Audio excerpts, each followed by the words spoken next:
hit Illegal Ham in the face. But bro, where's the banjo?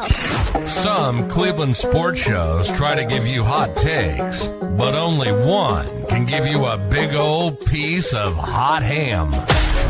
Welcome to Illegal Ham to the Face. Talking all Cleveland sports. And don't forget our Fat Boy Tuesday, where we also ham it up with some fun food topics. Without further ado, let's serve up some ham. Here are the Ham Boys, Fatty, and Big Bry. What is going on, everybody? I am Jared Fatty Bates. He is Big Bry. You guys missed a little bit of, we got to start doing like a pregame TikTok right before the show because good old-fashioned hate has started. It is rivalry week here in the beautiful state of Ohio and Michigan. Bry, what's going on, bud? How you doing? Oh, doing fantastic. I'm fired up. Yeah, we got, oh, look at that. We got James in here. What's up, James? James? Oh, James is the enemy this week. Yeah, I'm The sorry, bud. Niners coming into town. Well, and also, you know, Ohio State for you, but, I can look past it. I'm telling you what, dude, orange looks so much better on you than yellow. Like, it really does. I would agree. That's why orange is my favorite color. Yellow, it's a little too close to Steelers colors here. Like, I feel like you should have the dark blue one with the yellow M instead of that god-awful piss-colored yellow one. I have a lot of blue. So my wife gives me a hard time whenever I get a shirt. She's like, "Oh, great, another blue shirt." So this is pretty much my one opportunity to wear yellow. Okay. For anything, I don't think I own anything yellow other than Michigan gear. So Justin is in here. He said that's an ugly ass outfit Bry has on. Does that thing come with a tutu? Yep, there we with go. a 4-game winning streak, Justin. Yeah. What was Ohio State's winning streak, by the way? Was it 10? 10 in a row? I think I was in middle school, maybe. Mm-hmm. When did that happen? Oh, How yeah. long ago was that? They had goats on the field, you said? Uh-huh. Yeah. Okay. Maybe no, you're right. It was after Woody Hayes punched that player, so it was within the last 10, 15 years. He should have fucking punched a Michigan player instead of a Clemson one. Yeah, I know. How dare that guy? I know. Pick off that pass. I mean, Make his players look bad. Well, that's what he gets for throwing the ball. That guy should have dropped that because defensive backs aren't supposed to catch the ball, or linebackers or whatever he was. They got to throw the ball. They tried to run it last year and didn't go too well. Yeah. Hopefully now with Cardinal Tate and Jeremiah Smith coming back this week. I mean, you saw what they did to Rutgers without their 2-star wide receivers. Jesus, Bry. Yeah. Once it gets 32 and snow starts flying, we know who has the advantage. The power team as opposed to the finesse team. Mm-hmm. And you guys are such a power team. Oh, yeah. Oh, absolutely. Look at the last 4 years. Yeah. You're dominating the line of scrimmage. Your head coach looks like a power guy. Now he's dominating for the Browns. I love it. The power guy you guys had was Brady Hoke out there with no fucking coat on. That was a power guy. Would you call him the polar bear? Oh, yeah. Let's see here. Chip Kelly's fired as Vegas coach already. Yep. Mm-hmm. Yep. That's true. It was that bad on Sunday. We'll get into that here in a little bit. This is our Thanksgiving special. I put out some videos and everything else. We'll get into Fat Boy Tuesday where we're going to be talking Thanksgiving. Tonight for our top 3, we're going to do underrated Thanksgiving sides, Bry. And man, I put out that video, and Bry, you wouldn't believe the amount of stuff that I got in. Plus, I had everybody throw in their favorite pie. So okay. So it's great feedback from everybody. Even my dad got in on it, which normally he doesn't get on our food topics that often, but he got in on it. Big Boy Phillips got in on it. We got our friends Nick Weary and Mickey Soto got in on it. So we got some that we're going to talk about here for Fat Boy Tuesday. Obviously, we're going to be talking. Hey, Bry, it's Rich Times Legendary. We're going to be talking Shedeur Sanders today. That's right. That was a rough weekend for you. It's just Shedeur Sanders. Okay. we're going to get this out there. It's not that I hate Shedeur Sanders. I hate Shedeur Sanders' faction. Just like listening to Jonathan Peterlin today as I was moving around and like, well, what would have happened if we would have put Shedeur in the 5th week? We could have a winning streak by now. Like, I'm tired of hearing all that noise. And just like, okay, the kid did okay, right? Am I going to give him an A? No. I said it on our Legal Ham Twitter page. I said I give him a C. He had flashes. He also had some mistakes. I'm not going to blow it up like he came out and threw for 400 yards and 4 touchdowns and no interceptions. Like, he had some good moments. I mean, that's what you want to see going forward, right? Oh yeah. I mean, it depends on if you're asking me to grade him. I would have to. How am I grading him? Am I grading him as a starting NFL quarterback, or am I grading him as a Cleveland Browns fifth starting round, NFL quarterback? Cleveland Browns starting quarterback, or But you as a can't- 5th rounder who's making his first NFL start? Now, Brian, you can't do that though. You can't No, judge him as I'm a 5th asking. rounder. I'm asking you how you want me to grade him. If you want me to grade him just as a starting NFL quarterback, I'd probably say a C, maybe C plus. Yeah. Okay. But I mean, taking those other things into account, his very first start, how Browns rookies have done in their first start in the past, then I'll give him a higher grade. Yes, but you can't throw in the whole 5th round because that's been the argument for everybody in this city is, well, he was a 1st-round talent. He's drafted in the 5th round, so you can't really judge him on that. If he was a 1st-round talent, Bri, how would you grade him as a 1st-round talent? Well, you're going to be talking out of both sides of your mouth. I feel like there's times where you'll classify him as a 5th rounder, but now you want to classify him as a 1st rounder. However your argument is. You got to make up your mind. Do you want to classify him as a 1st rounder, or do you want to classify him as a 5th rounder? Now, Bri, I'm not talking about me. I classify him as a 5th rounder, but other people. So you have to grade him as.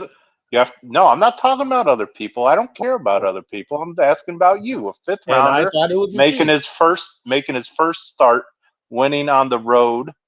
No, there's no way it's a C. It's a C. How many road games have we lost in a row? How many first-time starters have lost their first start as a rookie? 7, 0-17. And look at the train wreck that we played on Sunday, which is the Las Vegas Raiders, with a guy who leads the league in interceptions, who got sacked 10 times. So that was a mighty, mighty jump. I'm pretty sure that, hey, we could call up DTR and come back and he could have won that game, Bri. Not talking about, I haven't mentioned the Raiders one bit. I'm just talking, let's talk his Shedeur stats. 1 interception, 1 sack, 200 yards passing, 1 touchdown. I know it wasn't him who did it, but people don't break down, well, Josh Allen threw this screen and it went. No, Josh Allen had 350 yards passing. Mm-hmm. So, and I think a 53% completion rating. Yeah, I didn't say I'd give him an A plus. I know, that's why I'm giving him a C. Yeah, I think. Well, again, it goes back to my original question. How do you want me to grade him? As a 5th round rookie making his first start? Okay, how about this? Right? You grade him. Okay, so convince me that it's higher than a C. Like I said, 1 interception, 1 sack, put up 24 points, over 200 yards passing. I don't know what else you need. Like, to me, a C, what I expected from him was 150 yards passing, 5 sacks, 2 interceptions. Okay. And so had he done that, that's what I expected of you. That's middle of the road. That's C. I feel like you played better than that. Okay. Again, I'm not saying this means he's our franchise quarterback. This means no. He's going to be great. I'm taking it as one game at a time. That was better than what I expected. Okay. So if that's what you expected, 24 points for a team that has struggled to score 20 for 2 years now, you just said, "Oh, Shedeur's going to come in and he's going to put up 24." Yeah, that's my expectations. I think you're crazy, but you're entitled to expect what you want. Okay, and Bry, I'm not gonna lie, my expectations were right where yours was at, maybe 150. You know, and yes, I'm not saying he didn't look, but Bry, when you're down in the red zone, they didn't even let him touch the ball. Bry, they didn't want him to make a mistake down there, so they gave it to Junkins. Well, do you know why? I I mean, listen, let me talk. I let you talk. Why do you think Kevin Stefanski did that? because he didn't want Shador to make a mistake down there and throw an interception. No, you couldn't be more okay. wrong. Okay, Because Quinshon Judkins is 100% for 100% when he lines up in the Wildcat and you're on the goal line. He scores every time. It might not be the first play, might not be the second play, but eventually he's going to score. So he's 100% when you do that. So why wouldn't you do that? If I tell you this guy scores every time, it might not be the first time, but he's going to get you in the end zone, guaranteed. Why wouldn't you do that? Okay. I mean, is he going for style points? Hold on. Rebuttal to that. I didn't see a lot of that when Dylan Gabriel was down at the goal line. I sure did. I went to the Miami game and I saw that. One time. Absolutely. I saw it firsthand. Twice. One time. Twice. I was at the game. Yeah, you misremember. Yeah, he did that, and that's the smart thing on Stefanski's part.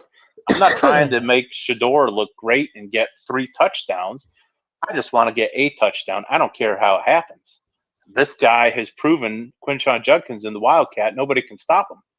So let's just keep doing that because that keeps working. So why would you change?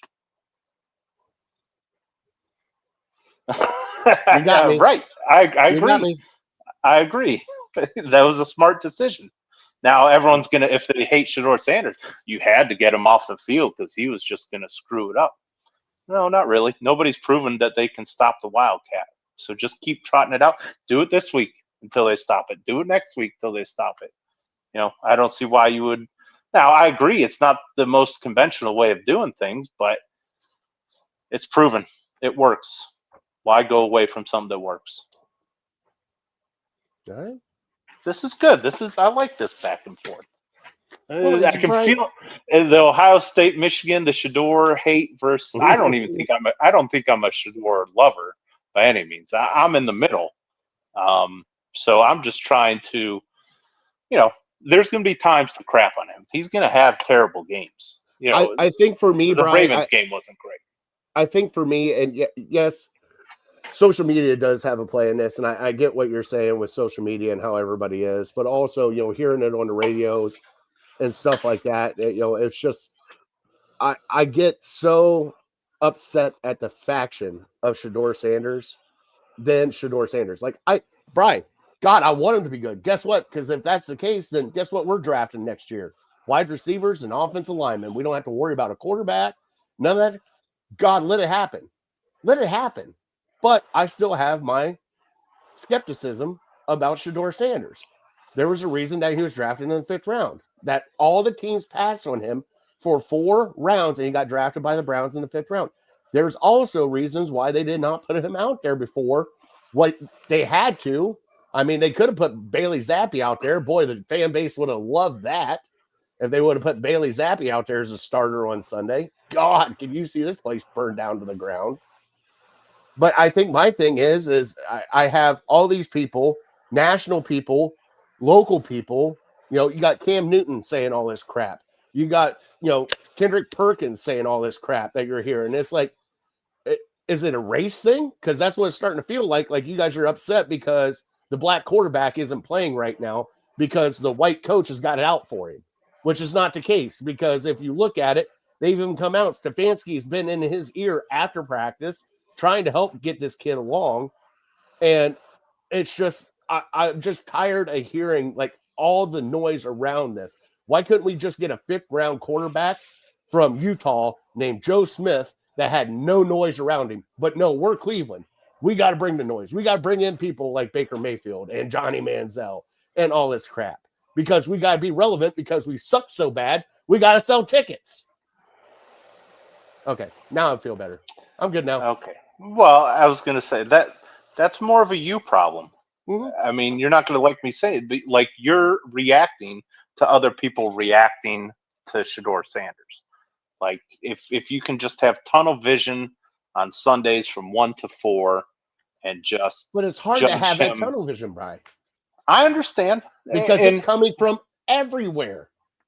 and I speak on this as somebody who's been through what you're going through now, and I've talked about it with my dislike for Johnny Manziel and that Mhm. whole shenanigans. And I tell you, I was miserable. Here's my favorite team. They're sending out this quarterback, and I'm hoping that he fails so my takes can be right. And I can tell everyone, I told you so. And it's just a miserable way to do it. And so I feel for you because that's where you're at now. But yeah, there'll be a time. It's all going to work itself out. Probably by the end of the year. I still, after one game, I'm not saying, it's going to take a lot for me to say that we're not going to draft a quarterback with the first pick next year. It's going to take a heck of a lot.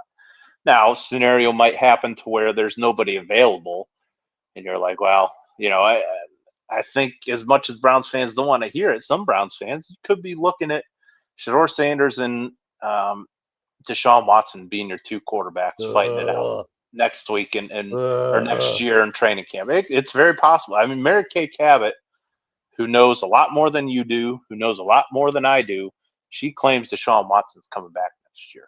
So just prepare yourself for that. So I mean, if we end up picking 9th or 10th or something like that, and there's no good quarterbacks there, and we can't find a way to move up, or this past draft, there was one quarterback, Cam Ward, that everyone wanted. After that, there was nobody. So that could be the case again this year. So we might not take a quarterback in the first round, and it might just be because there's nobody worthy of taking.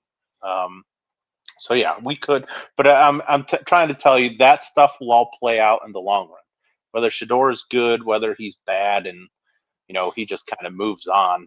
That's going to happen. You'll eventually, if he continues to play well enough, you'll get on his bandwagon. I've talked also that I wasn't the biggest Baker fan when they drafted him, but he won me over. And that playoff win in Pittsburgh was one of the top 5 sports memories of my life, probably that I can remember, my adult life anyways. So he won me over because he just kept playing better and better and better.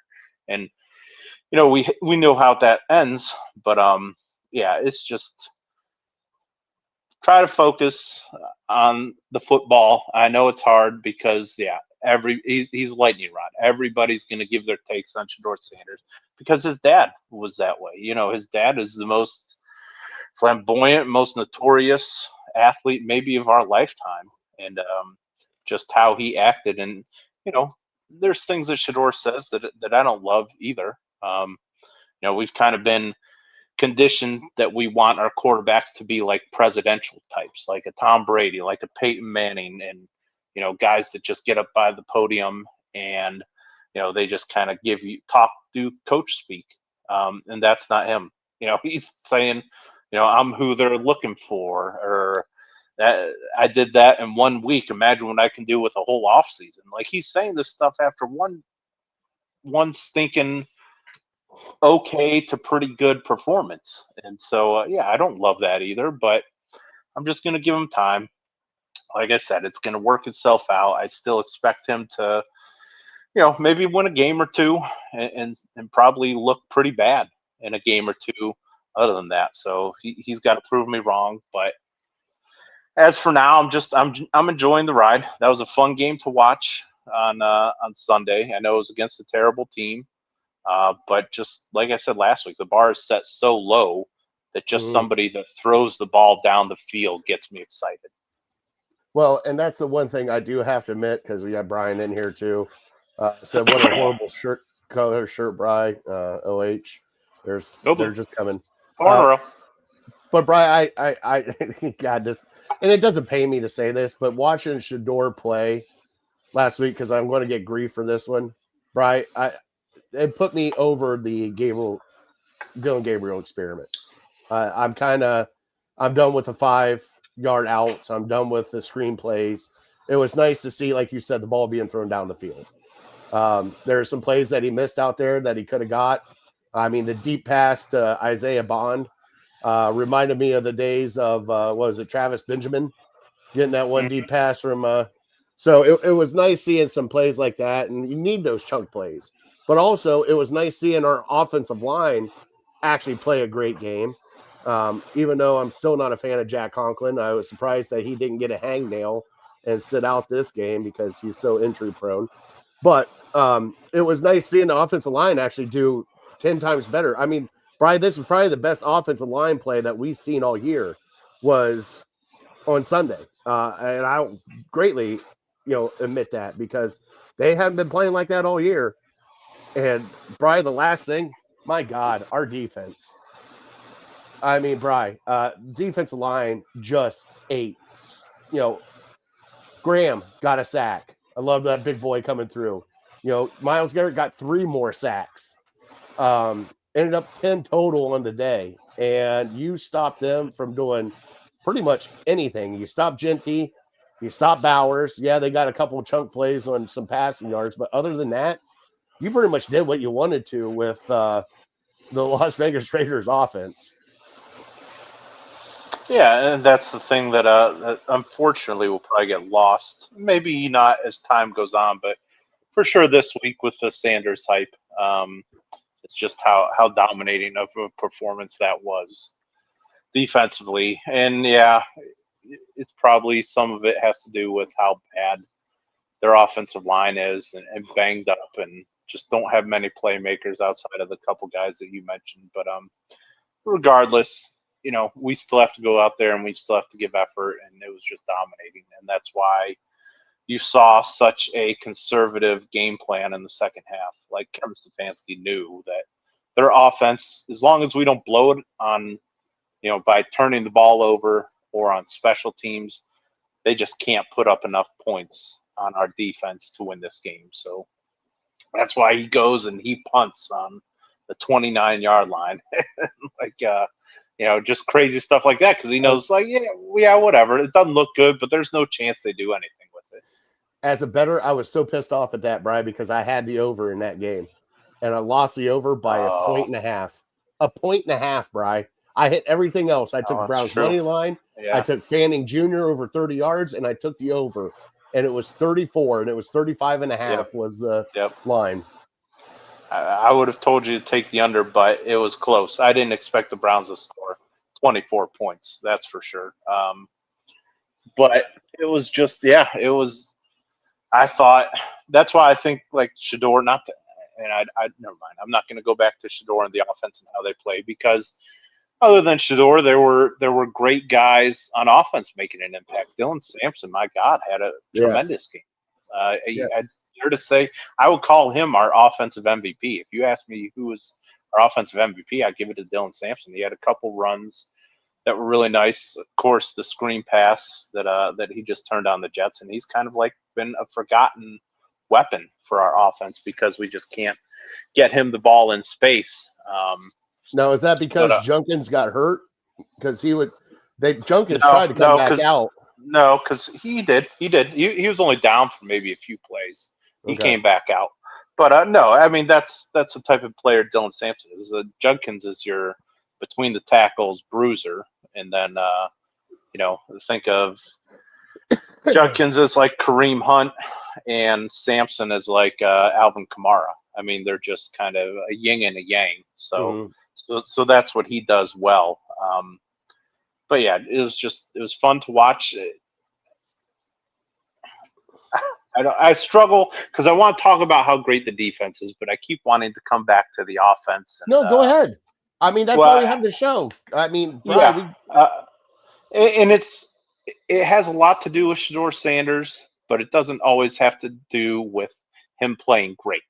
Like him just throwing the ball down the field loosens up the defense. That's what Dylan Gabriel maybe just didn't.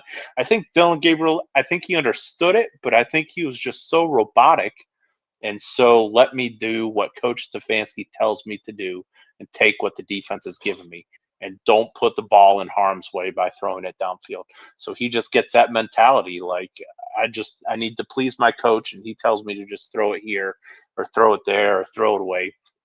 so he's not even thinking about throwing it downfield. So, like the first couple games when defenses are playing us and the safeties or the corners get burnt once or twice and let a guy get by us and he doesn't get the ball, Dillon Gabriel doesn't look for him. And then he might do it again. Dillon Gabriel doesn't look for him. And they're like, well, we don't even have to cover, the back 30 or the back 40. We just need to cover the 15 yards in front of us. Mhm. And so that's why just Shedeur throwing the ball down the field loosens up that defense to where Sampson can get a little more space rather than having 10 guys on the line of scrimmage or within 5 yards of the line of scrimmage.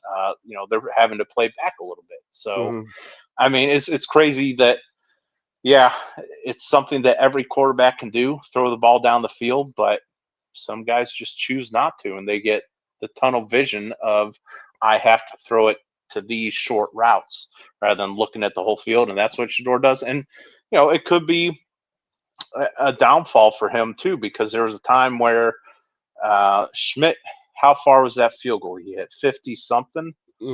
I think it was third down and like 12 or 15 or something, to where we're probably not going to pick it up, but you can at least pick up a few yards and make it a more manageable field goal.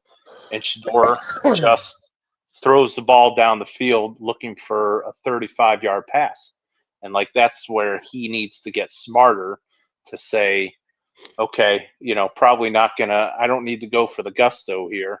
Let me just help my kicker out and get 7 or 8 yards and just dump it off. And so, like, there's things like that to where little nuances that he can learn from to help this team out. Now he ended up making the kick anyways, so it was a moot point. But so going back to the defense, now that I just got that out of the way for the offense, the defense is just, I mean, what more can you say about their effort?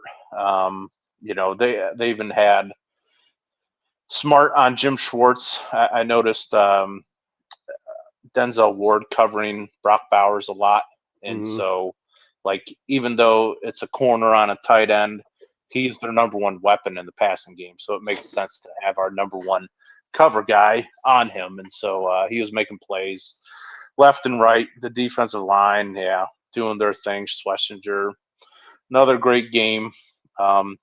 And it's just coming from all over the place. Like, I would love to see the sack breakdown for Myles Garrett, because it wasn't 3 solo sacks. It was 1 solo sack and, like, it seemed like 4 half sacks because he got there at the same time as somebody else. So that means other guys are getting in there so quickly. And, maybe he would have 25 sacks right now if our other defensive linemen weren't so good and beating him to the quarterback, because, and then there were times where just scheming it up with Jim Schwartz, with Delpit coming around and going completely unblocked and sacking him. It was a masterpiece. No wonder they fired their offensive coordinator.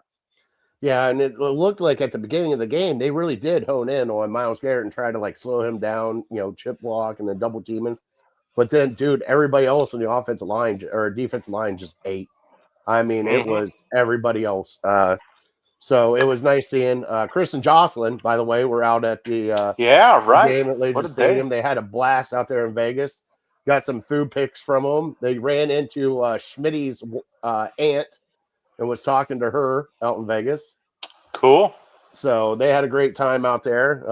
So I was happy for them to go out and enjoy Vegas. And, hey, getting a Browns win out there, too, kind of helps. I do believe, from what I was told, there was a crap ton of Browns fans out there. And I mean a crap ton.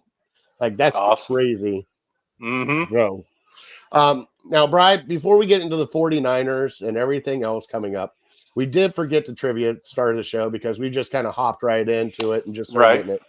I want to let everybody know, if you guys want to follow us, go catch us at Ham Illegal on all of our socials. Give us that like and subscribe. It is My Turn for Trivia, which is brought to you by City Dogs Cleveland.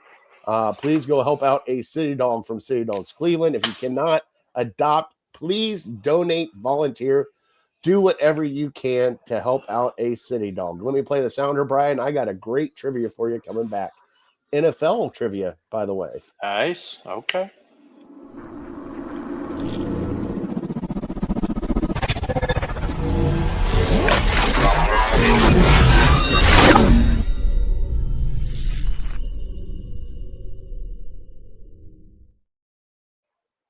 All right, Bryce. So I told you I got some NFL trivia for you, which is brought to you by City Dogs Cleveland. Bryce, I think it was either last week or a couple weeks ago. Josh Allen rushed for 3 touchdowns, passed for 3 touchdowns, and he's the only quarterback to do it besides one other person. Oh boy. And I'll give you a hint. That one other person did it in a championship game. Okay. All right. I think I got it. Cool. And Chris said a hell of a lot. He goes, that helped on Saturday with the Buckeyes game too.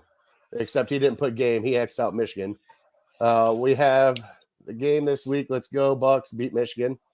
Chris, I do have to ask, are you leaving me this week to go to a party and watch the game without me like you did every other time that I've been in Columbus? Because I'd really like to watch the Buckeye game with you this year so that we can cuss together. I was just telling my wife, none of my family will watch the game with me anymore. Because I've watched consistently over the last 4 years, I've watched the game with them, and I'm the black sheep, so nobody. You've been booted out? They just don't do it, and they don't get together anymore. I mean, not that it's like nasty or anything like that, but they just view me as bad luck now because I've seen the game with I have an uncle from Chicago that's coming into town. He didn't watch it with us last year because the 2 previous years I watched it with him, and then we all got together last year, and no, nothing's happening. So I might just be watching it at my house. All right. Well, you can come down to Columbus and watch it with me. I did. I did go to. Actually, I've been to 2 Michigan Ohio State games, and both of them were in Columbus, and Michigan was 0-2. Both of them. Hey, we're going to have my sister's cooking up 3 turkeys, buddy. We're going to have turkey on Saturday? On Thursday, but you know how leftovers go. Thursday. Yeah, you're going to have plenty of leftovers. Oh, yeah. All right, Brian, let's get into, we do have some changes to the legal Ham to the Face Fantasy Football League, Brian. Yeah, how about it? Oh, man, let's go to the standings. As of right now, these are the teams that are eliminated.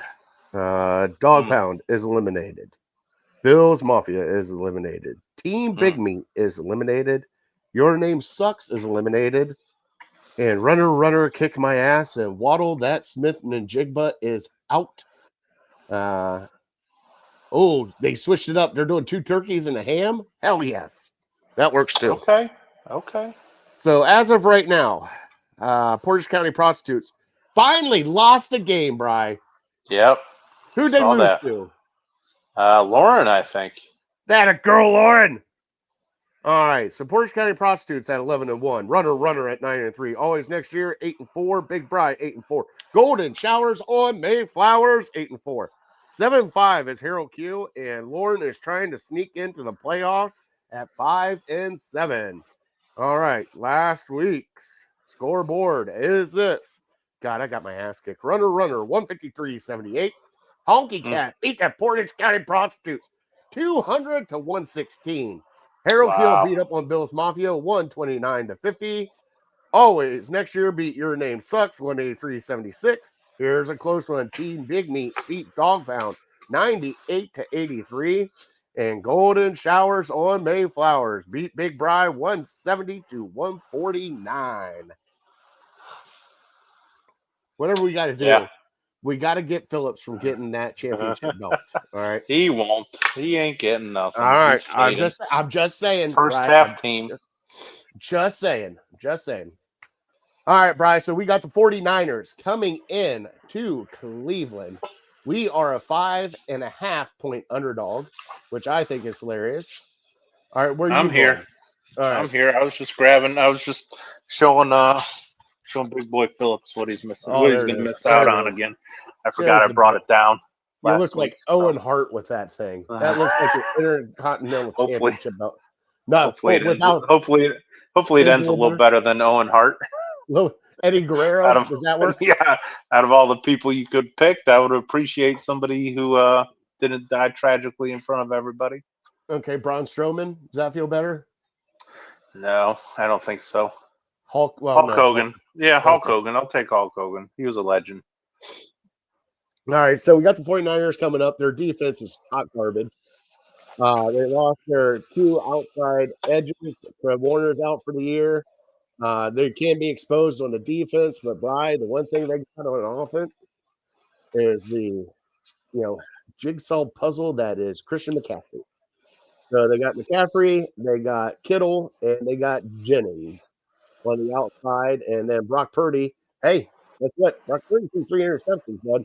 I seen it with my own eyes. I was cheering it on too. Right? Do I dare say we get another Browns win on Sunday? I think it's possible. I mean, so far the defense has kept us in every single home game. So I don't see why this one would be any different. It's not like they're setting the world on fire. They're a good team, but they're banged up, like you said. Bosa's out.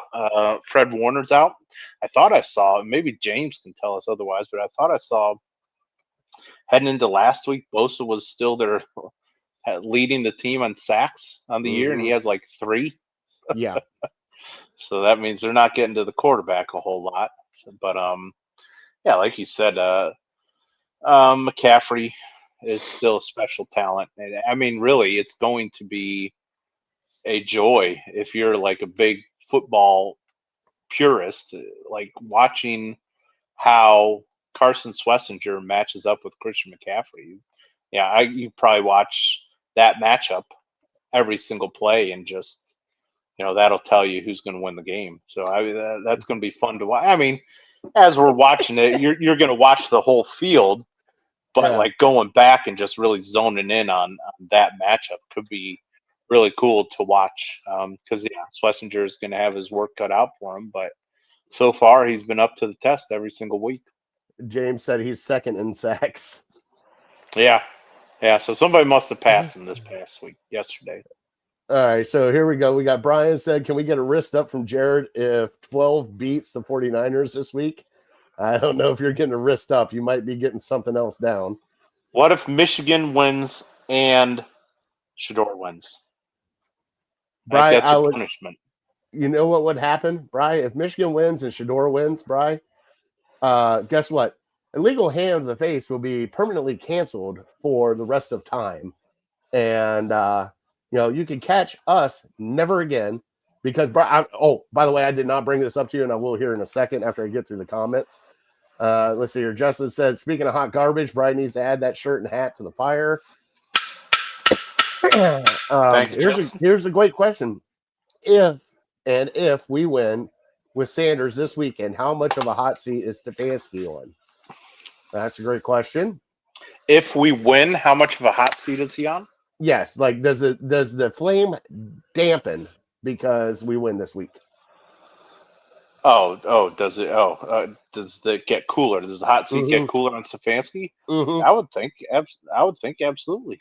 I don't know why. I mean, beating a quality team, San Francisco is a quality team. Chris said Carson looked amazing on Sunday. Now, okay, we're bringing it back to the beginning of the show where we talked about Shedeur Sanders, and then somebody else's name came into the picture, and I won't talk about this name.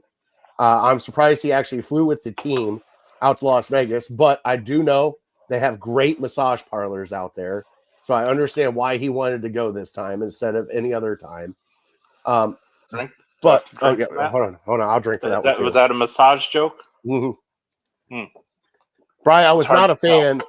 Was not a fan of seeing Deshaun Watson in the ear of Shedeur Sanders. He's on the team.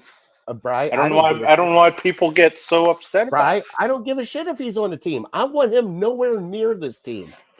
When your owner comes out twice and says we made a mistake and he's traveling with the team still, there's something going on that I don't like about this.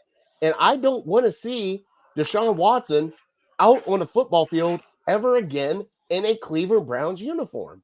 I don't want to see it. Like, I'm being dead serious, Brian. If I see Deshaun Watson go out there with his 4 jersey, run out there and try to save the day, Brian, that is the day that I am done being a Browns fan. That is the exact day I'm done being a Browns fan. I'm done. I'm being dead drama serious. Queen. Such a drama queen. I will go be you and everybody fan. Who has You and everybody who has this take. Such a drama queen. Why? I'm Why? Is it I'm just a because- Browns fan because I bleed brown and orange.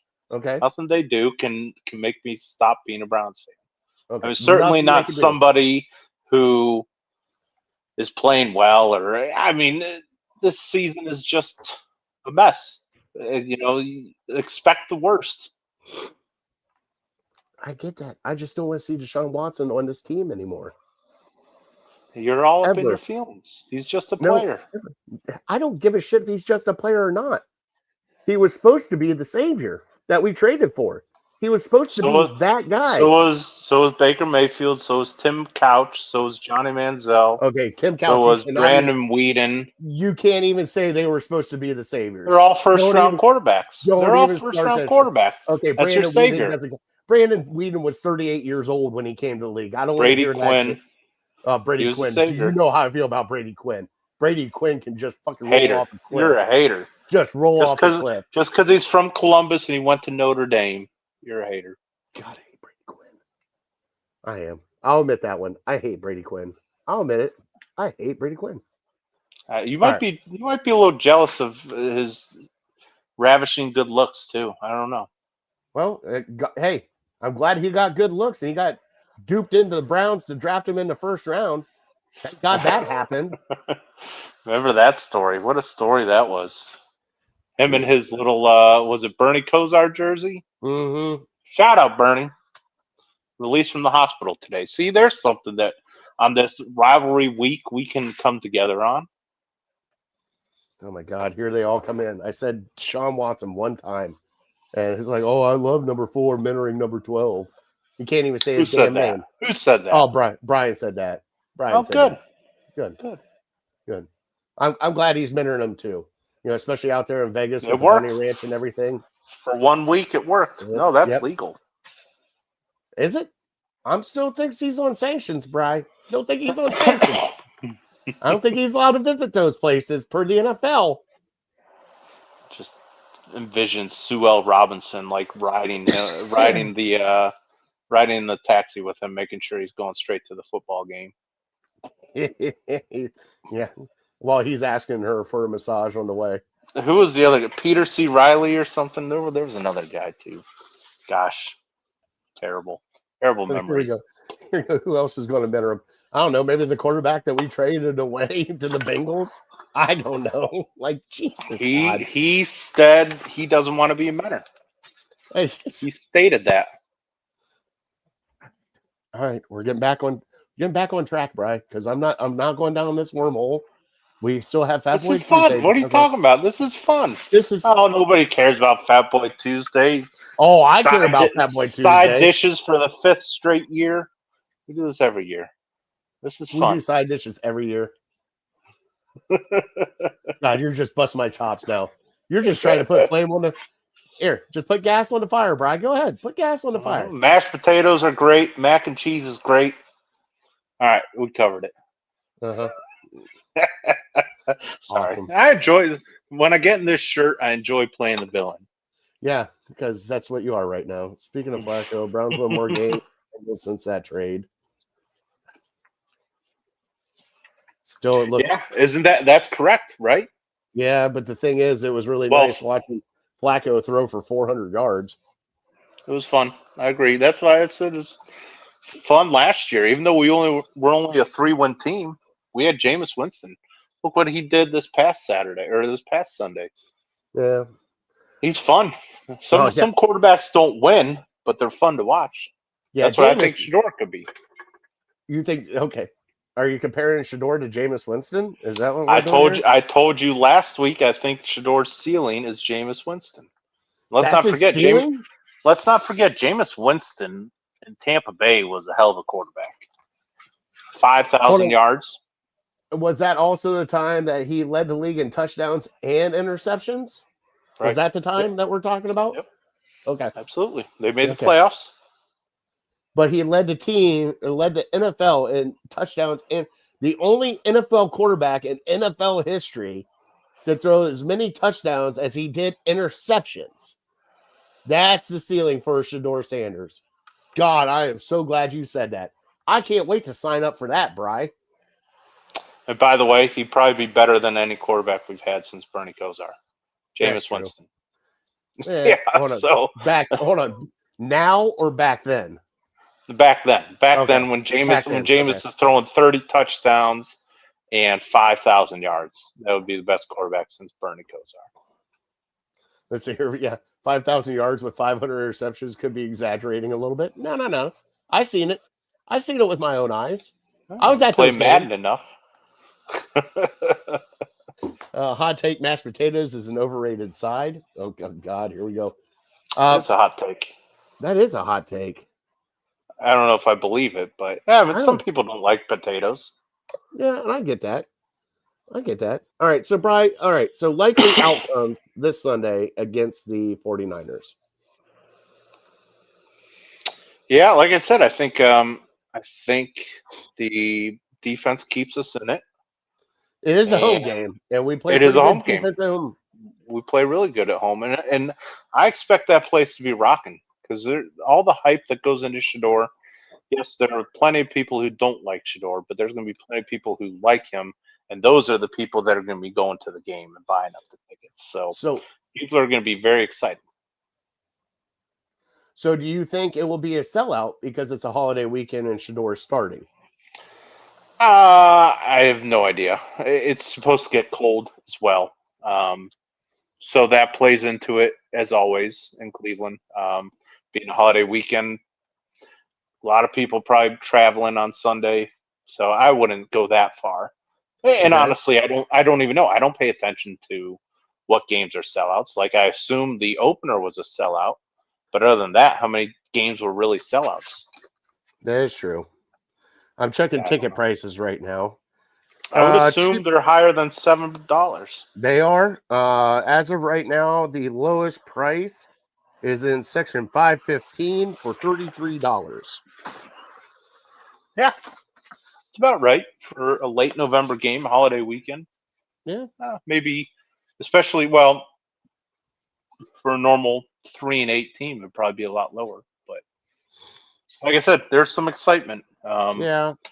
At least we're at this point in the year, Brian, and there is some excitement because I was expecting just, hey, we're talking about losses the rest of the way out.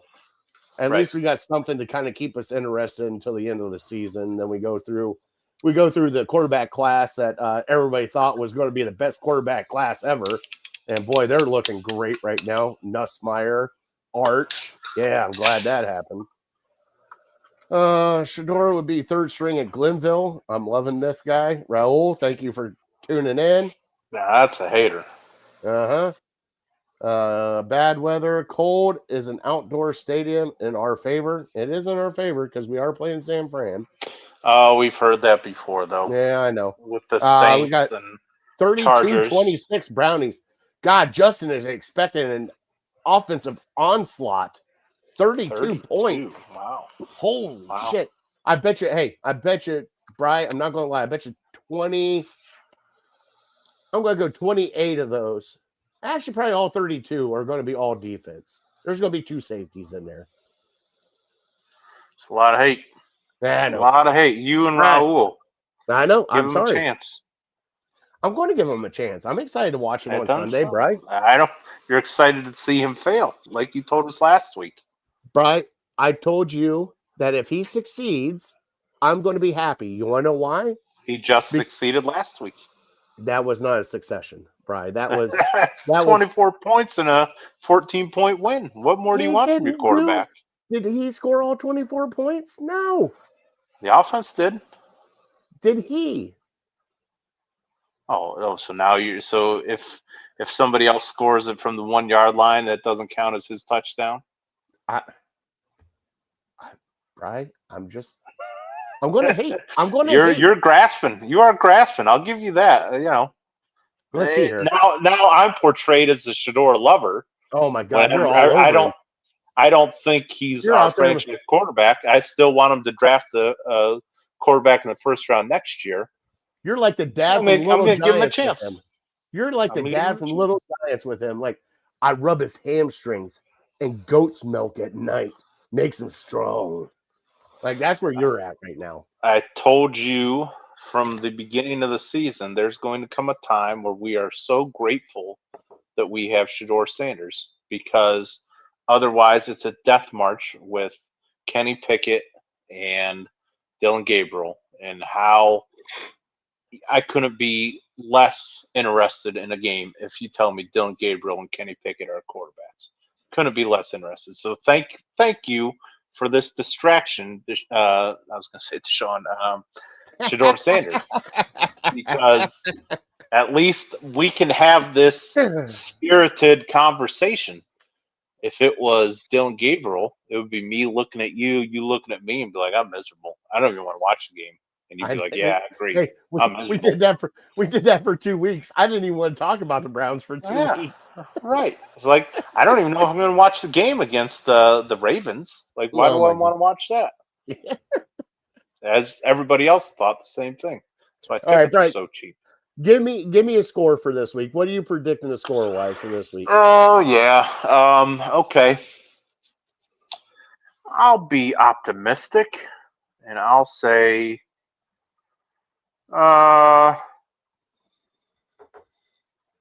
San Francisco 23 and Cleveland 20. Wow, you're picking San Fran to win.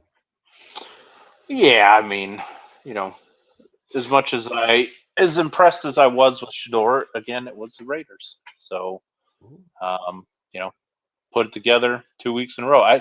There's just something, obviously, what he does in that building and on the practice field and on Sundays, on game days, I have no idea what he does. He could be working his balls off. He could be working harder than Peyton Manning ever did.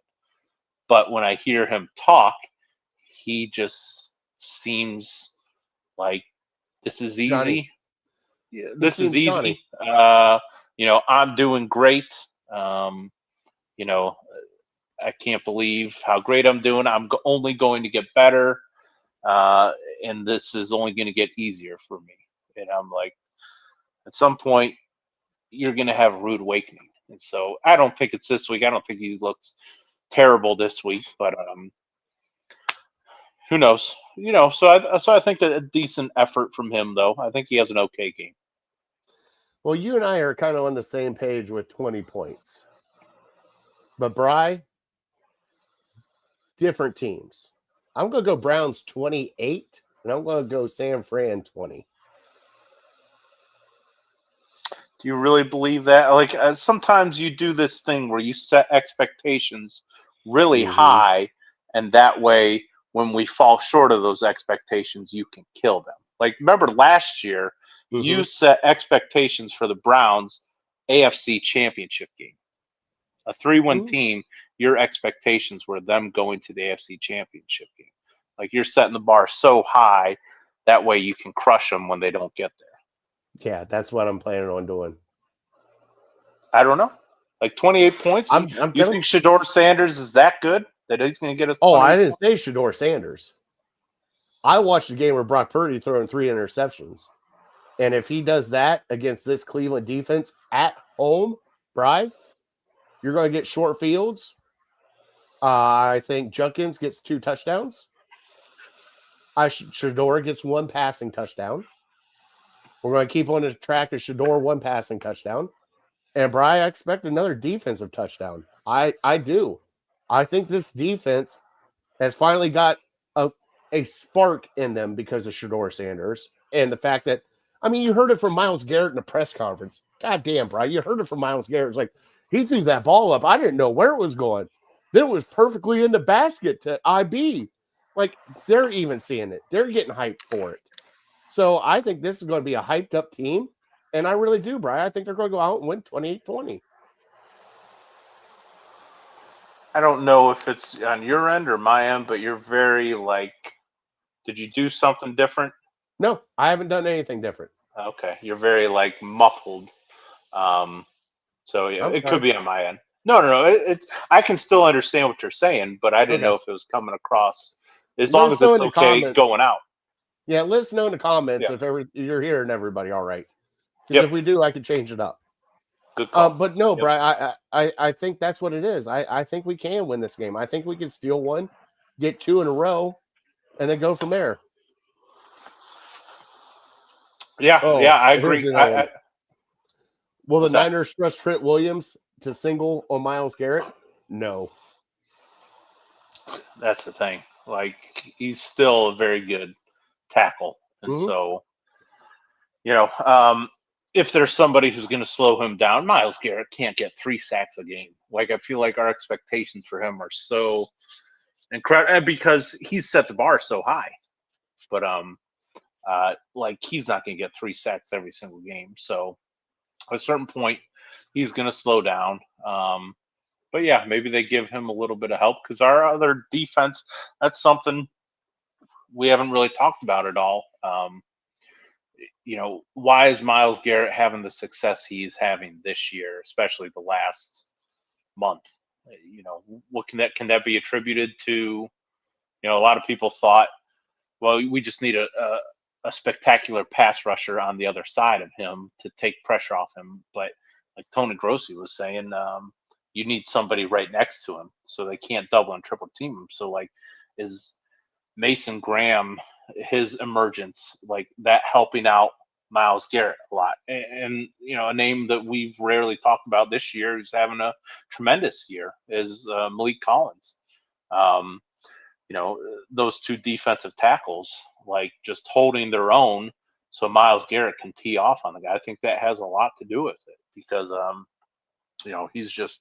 he's getting in there at a pace that we've never seen before. So I think these defensive tackles have a lot, not a lot to do with it. Obviously, his success speaks for itself. He's a great player. He's a Hall of Fame talent. But the reason that he has gone to that next level, I think, can be attributed to the entire defensive line play.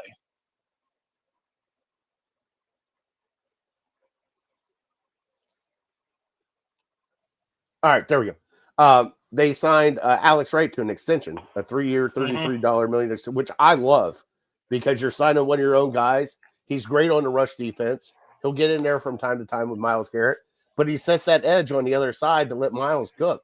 And if the quarterback drifts that way, he's blocking off that edge to let everybody.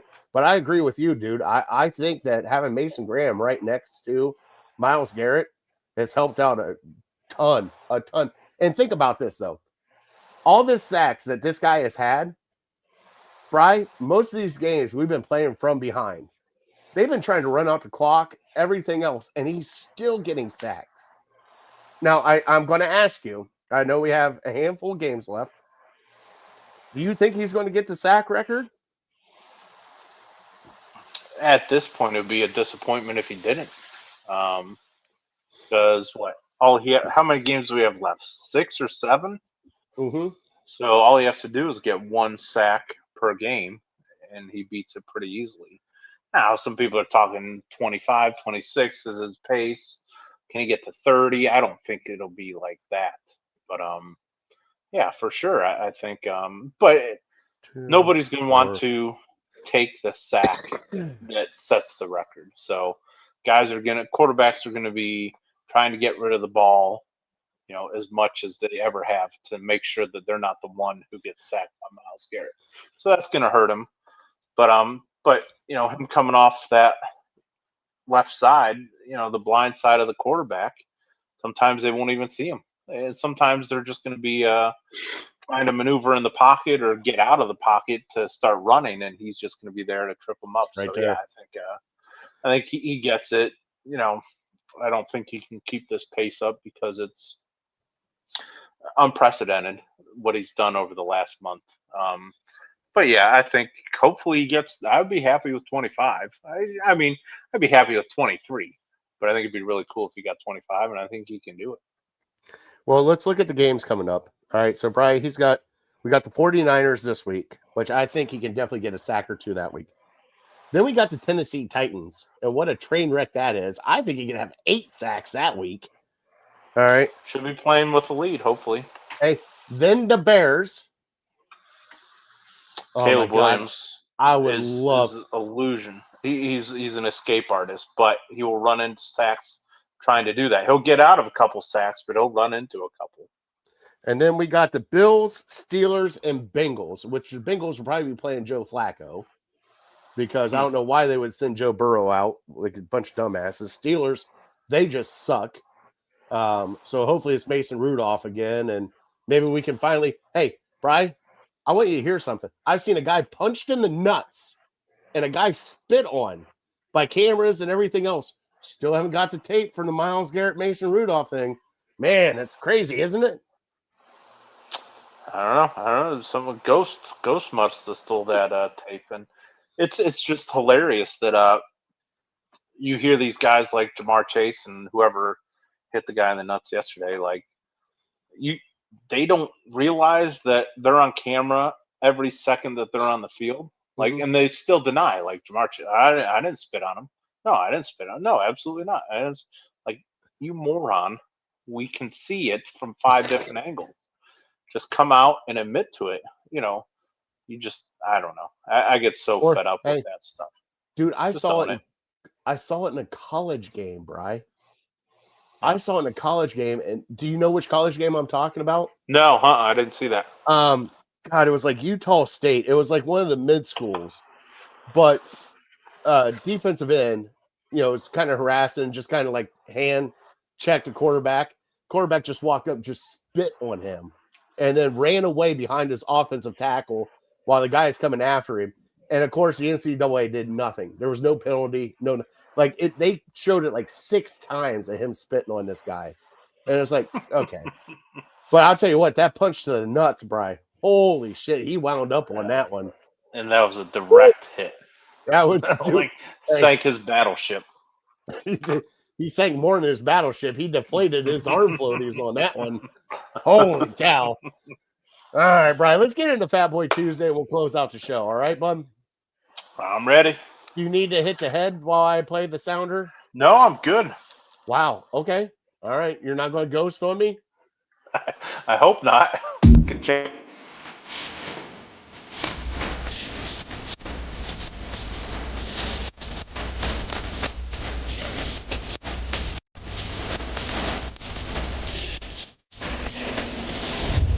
And now, it's time for Fat Boy Tuesday.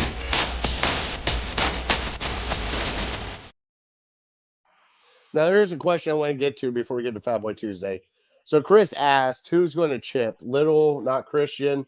I'll tell you that right now. I get that. I think the one that's going to be right on the line for Myles Garrett and Trent Williams.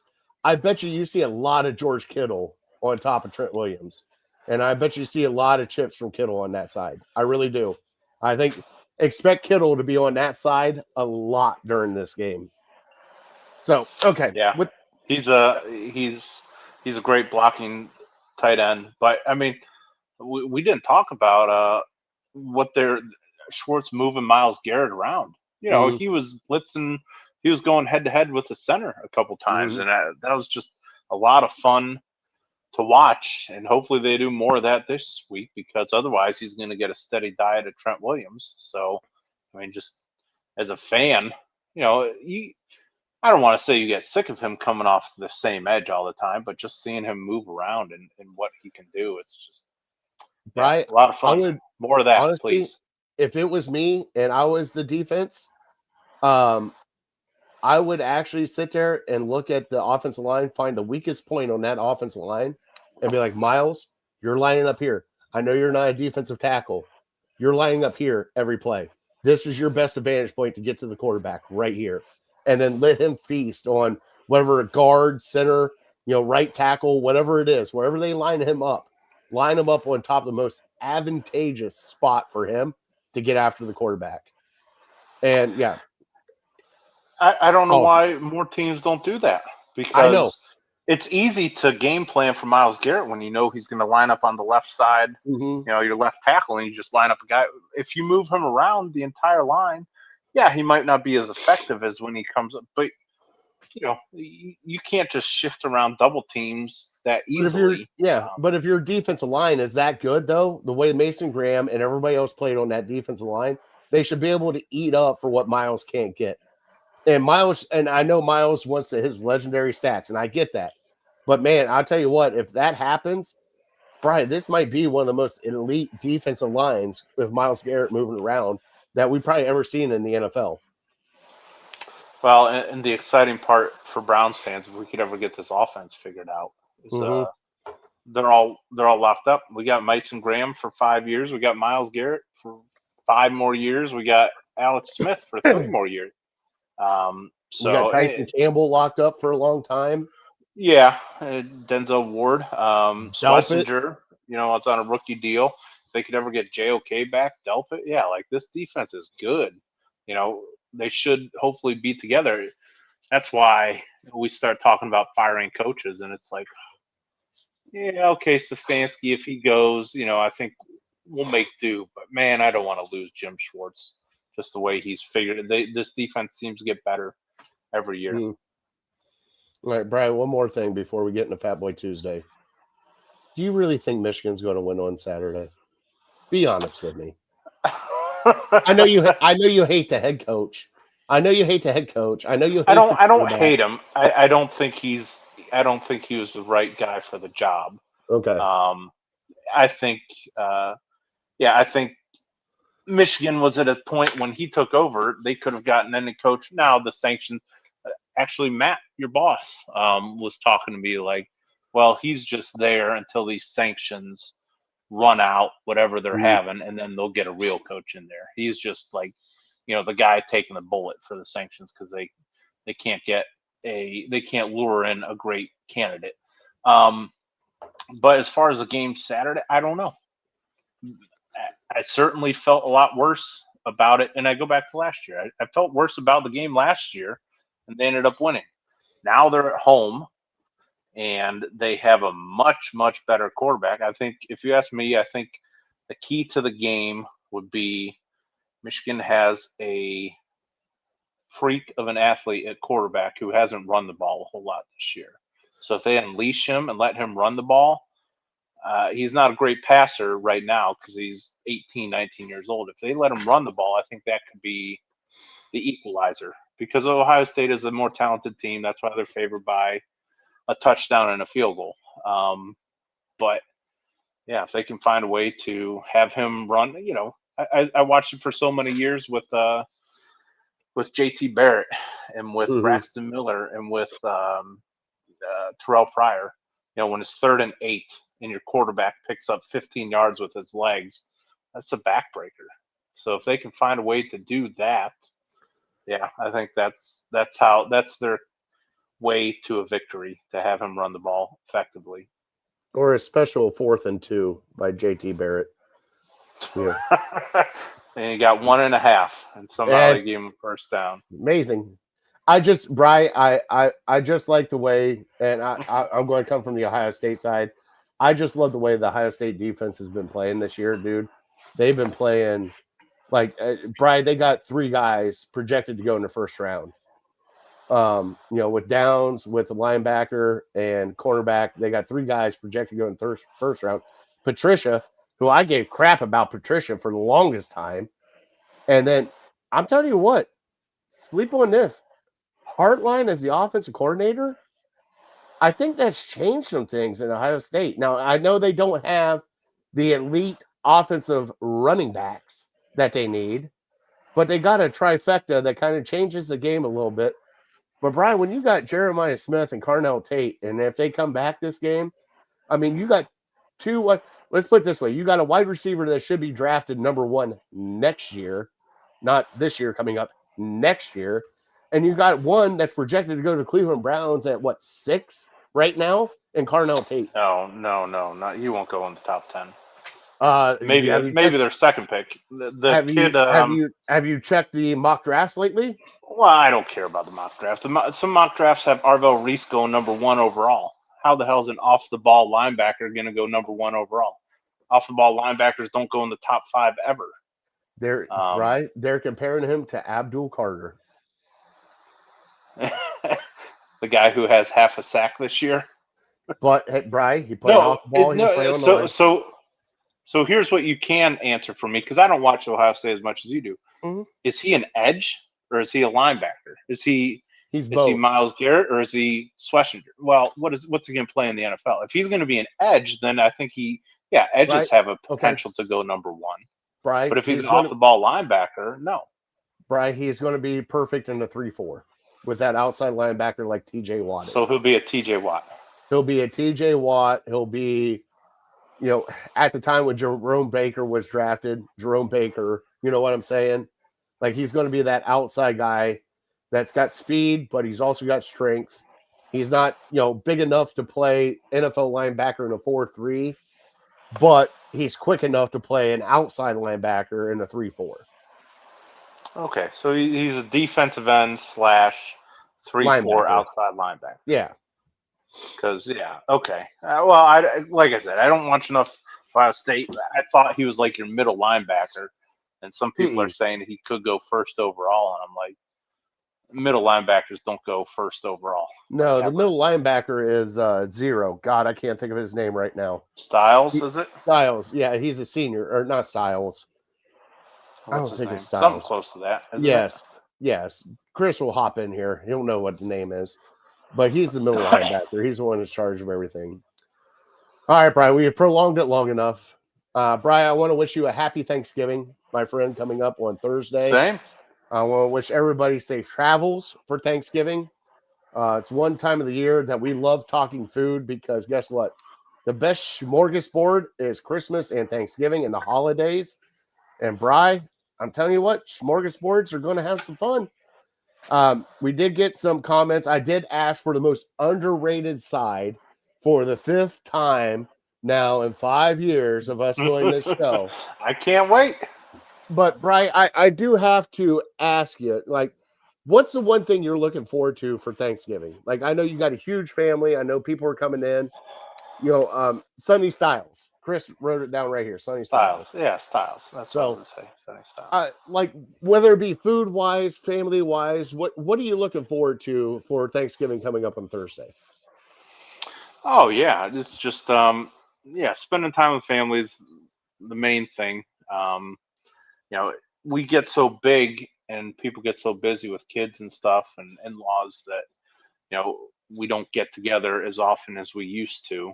So sometimes Thanksgiving is the one time a year I really get to see some of my cousins. Sometimes it's once every 2 years. So, that's first and foremost, getting to see family. But then as far as food goes, I've said to you before that our family does like a meal after the meal, and it's just finger foods and it's just appetizers, and that's really what I enjoy more than the actual meal.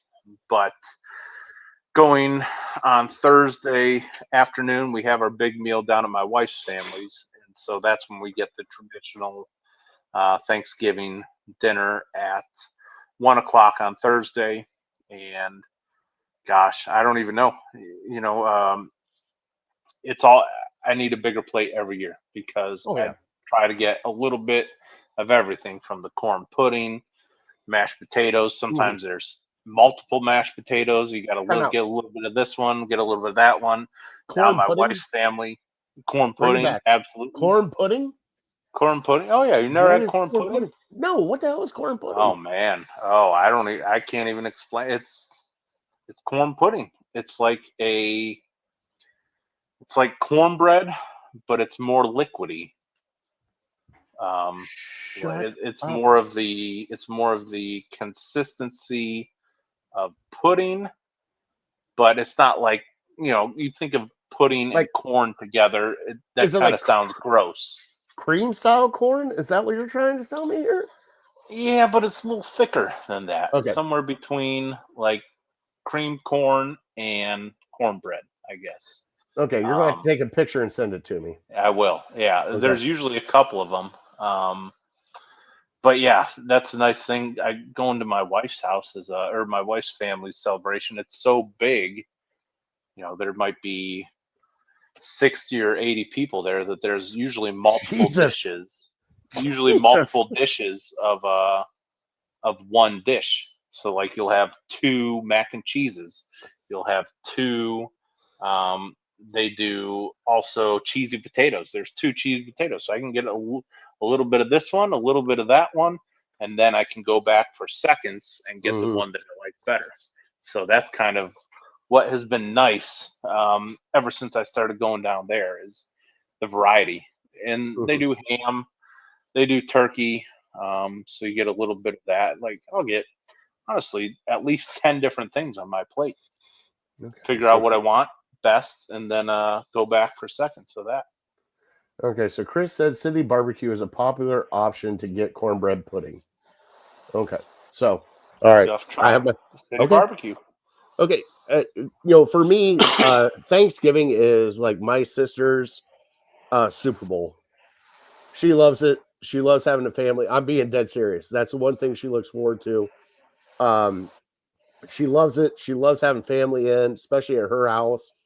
We love it. It just the food, having Chris. I think most for me is just seeing everybody that I don't get to see as often as I should. Like my dad being there, my mom, my aunt. We have other people showing up, family, friends that show up that I'm excited to see. And I think what's the most thankful I get is my sister has an open kitchen kind of like concept. So the kitchen's wide open, the dining room's right there, and the living room's right there. So it's all open. So everybody's kind of talking while we're cooking, while everything else is going on. Actually, Chris, we got to watch the National Dog Show on Thursday at noon. Oh. But is that a tradition? No, but I want to watch it because I found I might. Don't tell my wife I want to get a new puppy. Oh, okay. So, but just having that openness and just the whole family kind of around each other, just talking as you got like 6 conversations going on. You got 2 people in the kitchen talking, you got the rest of the family talking, and everybody kind of just chimes in. I love that. I love that. I love that. I miss that because that's how I grew up with my family. It's like everybody's in one area, it's all open, and we're talking about it.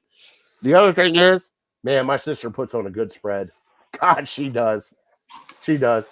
She puts on some turkeys, noodles, mashed potatoes, the spread there is fantastic.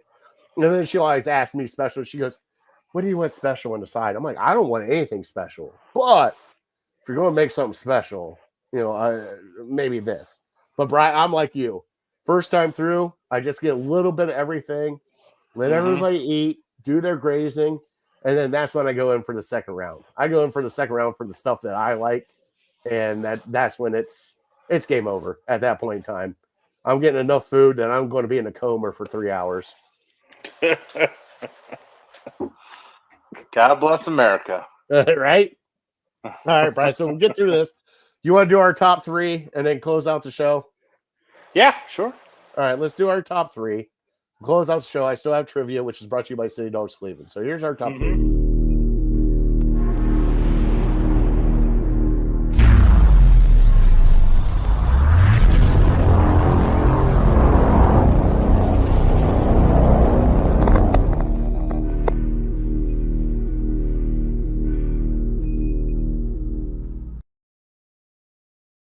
All right, so our top 3 tonight is most underrated Thanksgiving side dishes. Now, Brian, let me give you a list of everybody that has chimed in on this side dish. Okay, so first off, we got Casey Kinnaman chiming in with noodles. The chicken noodles on the side. All right. We have Dude Network, John Z, coming in with the homemade gravy, not the cheap gravy. Straight from the drippings, homemade gravy. You got the other Dude Network, Tony, coming in with stuffing. Stuffing made the top. Sweet potatoes made in there. My dad chimed in. Pickled eggs and beets is a staple in our house. Oh, yeah. Pickled beets. Pickled beets. Okay. All right. We also had, let's see here, mashed potatoes was on there. We had green bean casserole was on there. Sure. A few others. And then I also asked what their favorite pies. There was a custard pie, a blueberry pie, pecan pie. Right. And what was the last one? Oh, the Dutch apple. Dutch apple's a go-to, right? For sure. All right. So, Brian, let's get into our top 3 underrated sides. And if you want me to go first, I will. Or would you like to take the table? Go for it. No, go for it. Okay, so number 3 for me is one of my favorites. and I love it. My mom makes it for me every year, and she makes enough that I can eat it cold like a degenerate that I am. Green bean casserole is my number 3 underrated side. I don't know what it is about it. I've loved it as a kid. I love it now. I just can't help it. Number 2, Bri. Now, most people won't think this is a side, but I do. Deviled eggs. Mm-hmm. My God, deviled about that. eggs on Thanksgiving is probably the best underrated side that you could have. And Brian, my number 1, and this is going to blow people's minds because there's a lot of stuff that you can go with. My number 1 underrated side, Brian, it's the rolls. If you get a good Thanksgiving roll to where you can mop up everything that you ate, gravy, green bean casserole, it's almost like your paintbrush of picking up food. If you get a good roll, that is the most underrated side that you can have, is a great roll for Thanksgiving. Right? What about you? Amen. I agree. That's where I'll pick up where you left off with rolls. Yeah, people don't think of it as it's just bread, So Mhm. what can it really add? But like until you go a Thanksgiving meal without a roll, Oh, you right. don't understand how important the roll is. And my grandma used to make homemade rolls, and you'd snatch them up. You'd eat like 3 or 4. They were just little ones, Mhm. about that big or so. That's all you and you'd need. eat 3 or 4, and then they would be gone. Mhm. You'd be upset if you only got one roll and everybody else ate it all. And so now my cousin makes them, and that's the one time a year that I get these specific rolls. So yeah, so those are special. So I had to include those because, like I said, if you don't have it, then you understand how important it is. Number 2, I'm going buttered noodles. Oh, bro. Again, Now, do you doesn't do? really sound great. Go ahead. Is it the egg noodles that you guys do with like the butter and the chicken and everything? Okay, Again, we're good. they're homemade. My Yeah, cousin yeah. makes, like, she rolls out the dough, she cuts them with like a pizza slicer, Oh and then shit. you're left with these. They're a little bit fatter, they're a little bit thicker, Ooh. but they're like homemade noodles. And so I think she might add maybe a little gravy, or maybe like tiny little chunks of turkey to it to Mhm. have the Thanksgiving flair. But yeah, again, I don't have much, so it sounds simple. That's why I kind of think it's over or underrated. And then number 1, it's synonymous with Thanksgiving, and I don't get it very often other than that, and that's stuffing. And Mhm. again, sounds kind of boring, but I've had like 5 or 6 or 7 different types of stuffing. Like I'll pull up to something and I'll be ready to scoop it on my plate and be like, wait a second, what is this? Someone's like, oh, that's stuffing. I'm like, Mhm. okay, I guess I try that. It doesn't really look like normal stuffing that I have, but there's just like variations of it that some people, if they do it right, it can be really good. And again, I don't have it very often other than maybe a couple times a year. So when I do have it, it's very, very enjoyable. I do have to comment on Justin saying that mashed potatoes are overrated. No, no, not on Yeah, Thanksgiving. No, no no, way. no.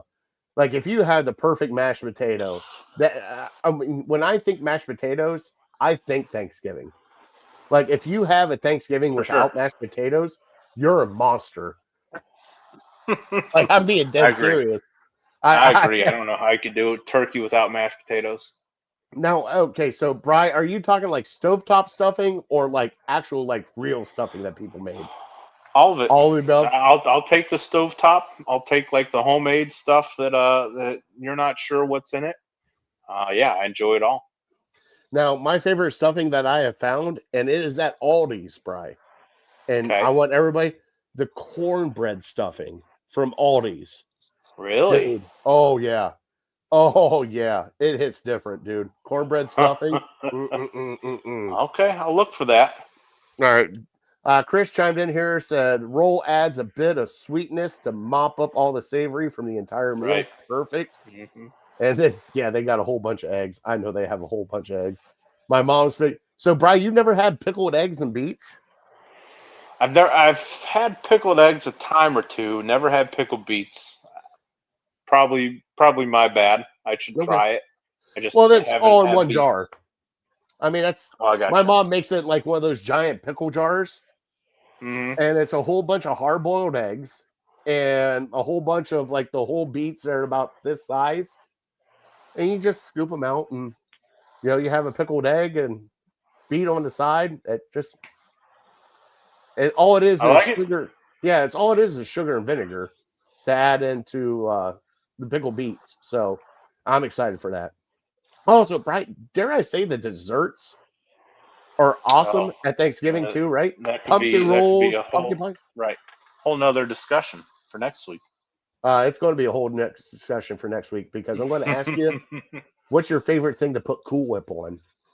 Oh, I've already had a piece of pumpkin pie. I think Sunday night.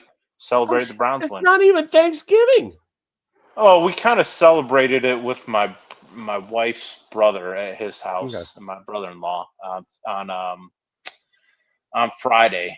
We did steaks, so it wasn't like a traditional Thanksgiving, but we won't see them for this weekend. Mhm. So we kind of already did a little smaller Thanksgiving get together. Okay. All right, Brian. Well, we're here to answer the trivia, which is brought to you by City Dogs Cleveland. Now, Brian, I asked you, Josh Allen is the only one to throw for 3 passing touchdowns, 3 rushing touchdowns, other than one other person in a championship game. Can you name that person? Well, I remember last year the Philadelphia Eagles put up a ton of points in the championship game against Washington. So my first thought was Jalen Hurts. No, not Jalen Hurts. Okay, the only other name. Go ahead. The only other name. So that was wrong. So Jalen Hurts is wrong. Jalen Hurts is wrong. Okay, the other one I thought was Cam Newton. You're thinking way too early. Josh Allen did something that has not been done since 1954. Oh well. And Brian, you want Sid another hint? Luckman. You want another hint? Otto Graham. There it is. Otto Graham was the last person to throw for 3 touchdowns and rush for 3 touchdowns in the 1954 championship. He was a dog. He was something else. Something else. Hey, at least I got you on trivia. And it was Browns trivia, too. That was a good one. I always love shouting out Otto Graham any chance we can. Don't forget, we did have a franchise quarterback at one point. Yeah, back in the 50s. The franchise quarterback. Back We in were the just 50s. born in the wrong area. Yeah. God, I would have loved to have been back then. Not really. All right, Brian, we're here at the end of the show. We want to thank everybody for tuning in. Now, Brian, I'm going to pull something on you that I haven't talked to you about. Probably, and I'll talk to you off stage about it, probably starting next Tuesday. You're only going to find us exclusive on YouTube. All right? Our Legal Ham of the Face YouTube and our Network 216 YouTube. So you probably just find us there. Plan accordingly. Things might change. We still might be on Facebook and Twitter and all that. But as of right now, I'm thinking about just moving us straight to YouTube, and everybody can kind of catch us there. I'll talk to you on the other side about that, Bri. But I want to wish everybody a happy Thanksgiving. Also, safe travels. Bri, God bless them. God bless it. God bless America. Happy Thanksgiving. All right. We will see you guys next week. Have a great night. We're definitely uncorked and loaded. And go give us a like and subscribe there on our socials at Ham Illegal, at Network_216. See you next week. Have a great Thanksgiving, everybody. See ya.